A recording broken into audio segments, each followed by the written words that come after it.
काय झालं? दादानी घरातून जायला सांगितले आपल्याला. काय? का पण असं म्हणणं आहे की अशा कोणत्याही मुलीला या घरची सून म्हणून मान्यता नाही मिळणार. मॅरेज सर्टिफिकेट आणायला सांगितलं त्यांनी,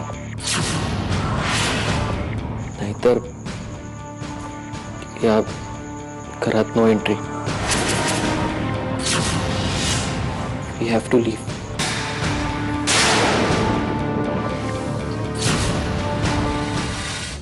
गौरांगला आणि त्या मुलीला या घरात राहता येणार नाही. मला तुझा डिसिजन पटतोय, पण तुझ्या बायकोला मंजिरीला हे पटतंय का? मी तिला आत्ताच ऐकलं गौरांगच्या बायकोशी बोलताना. ती म्हणत होती की सगळं ठीक होईल, ती तुझ्याशी येऊन बोलणार आहे.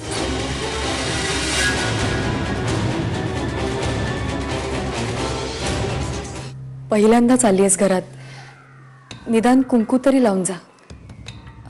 थांबा, मी आलेच. मंजिरी, देवा ब्राह्मणांच्या साक्षीनं मानानं लग्न करून आणलंय मी तुला या घरात. मुधोळकरांची सून आहेस तू, आणि मुधोळकरांच्या सुनेनं कुठल्या तरी फालतू लोकांशी बोलत उभा राहिलेलं मला आवडणार नाही. नाही मी या घरात तुझी हक्काची एक खोली आहे, त्या खोलीत जाऊन बसायचं.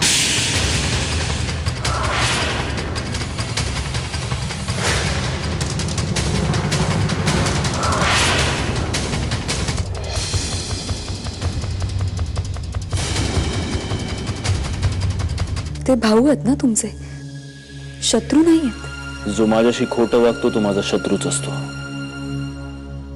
त्यामुळे गौरांगच्या बाबतीत मी जे काही केलं त्यात माझी काहीही चूक नव्हती, पण तुझ्या बाबतीत जे झालं ते चुकीचं होतं आणि ते मी मान्य करतो. So now this topic is over.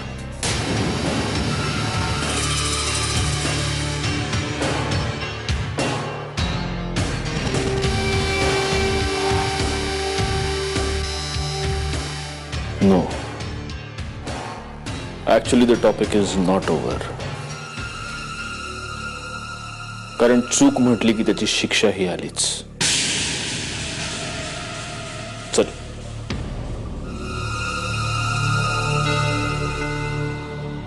शिक्षा दे मला माझ्या चुकीची. मुस्कटात मार माझ्या. काय? माझ्या चुकीची शिक्षा मिळणं हा माझा अधिकार आहे. प्लीज.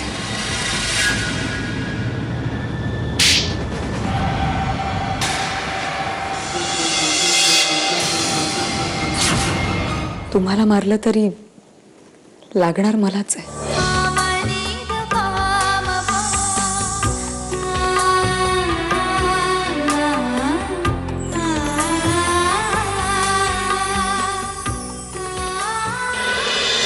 इतके दिवस त्या मुलाचा पत्ता लागत नव्हता.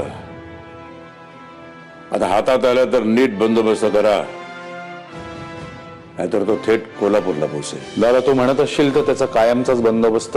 नाही, तसं नको. उद्या असं काही झालं आणि ती केस जर पुढे आली ना तर माझ्या पोरीला त्रास होईल त्याचा.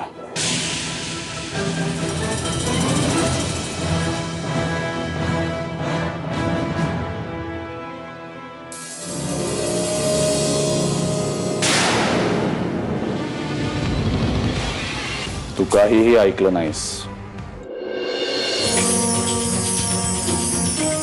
काही हवंय का? सत्यजित. काय? सत्यजितला काही हवंय का ते बघायला येतील रोज. अगं, पण ते तर झोपले आहेत शांत. पण तू का जागी आहेस अजून? बघ ना, मला नवीन जागी झोपच येत नाही ग. कॉफी? हा चालेल, पण मी बनवेन. चालेल ना? ओके, चल.